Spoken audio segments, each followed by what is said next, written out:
Dito sa video na to ay maguguling nga pa tayo ng langka. At dahil first time ko mag voice over, kaya pagpasensyahan nyo na guys kung pangit yung boses ko. At dito nga pala ay nagtatakbo nga pala tayo dito dahil nakatunog tayo na may nanguhul daw na isda sa may tabing sapa. At nung malapit na nga tayo ay dali-dali yung tropa natin na si Paulo para manghuli ng isda. So ito si kuya, mayroon pa siyang nahuling isda na malaki. So tilapia yan guys. Mga ilang minuto pa ay nakahuli yung tropa natin. So ayan si ate, may dala pa siyang ano ito. Lagahan niya ata ito ng labahan. Tingnan natin kung makakahuli.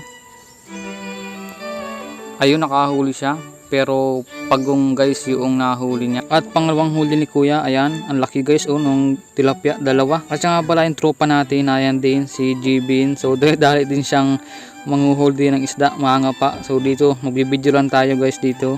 So ayan, ay nakahuli guys, ayan, ang liliit nga lang pero pwede na yan.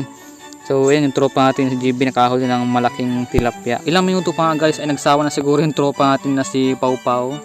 Ayan, then naghingi tayo ng 6 na piraso ulam. So ganito guys sa probinsya, basta makatunog lang na mayroon nanguhuli ng isda ay pwede kang makain dito.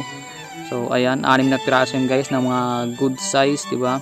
So libre lang dito sa probinsya ang ulam. At dito ito na yung ating gugulahing langka dahil tanghali na nga, nagugulay tayo. So hindi mo kailangan ng pera para magkaroon ka ng ulam. At dito kinaliskasan ng tropa natin. At pagka-uwi ng bahay ay nagkayod na nga ako ng nyog. Prepared na tayo ng ating gugulay na langka. Ito na yung ating langka, hinihimay-himay na natin. Pagkatapos niyan ay naghiwa na nga tayo ng bawang, sibuyas, at nagpaapoy na rin tayo. Lagay lang natin dito yung kawali, siyempre yung ating gata ng nyog. Next naman natin lagay yung ating sibuyas saka bawang, siyempre yung ating gulay na langka, lagay na rin natin. At habang hinihintay natin na kumulo yung ating gulay ay ito nga pala ang itsura ng aming kusina. So gawa nga pala guys sa kahoy yung aming kusina at ang bubong naman ay yero. So pagpasensyahan nyo na pala guys kung madumi yung aming kusina dahil nga gawa ito sa kahoy. At ayan, kung makikita yung dyan sa taas, yan pala yung mga panggatong namin. At pasensya na rin pala kung medyo mausok nga. Comment kayo dyan sa baba kung sino nakaka-relate sa inyo ng ganitong kusina na ang gamit ay kahoy sa pagluluto. Pero huwag ka guys, dahil nga masarap magluto dito sa kahoy kesa sa gasol. So meron din pala kaming gasol pero wala pa kaming budget para pambili ng gasol. Nilagay ko na rin pala yung pangalawang gata natin.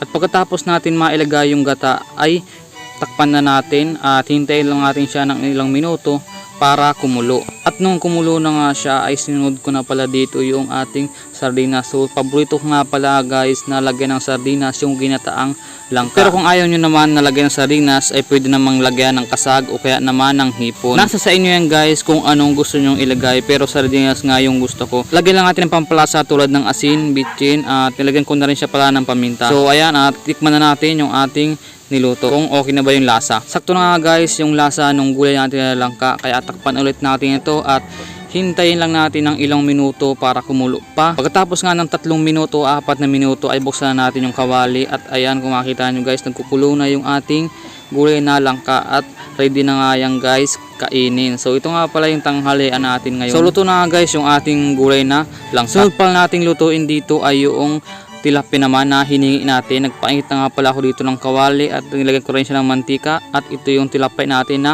hiningian lang. So ayan, pertuhin na natin guys. At ayan na nga, luto na yung ating pritong tilapia. So dalawa lang kami nung papa ko dito, kaya yung 3 piraso ay okay na. So ayan guys, luto na yung ating tilapia at kain na tayo. So ayan, maraming salamat at kita-kita lang tayo ulit sa susunod na video. Salamat!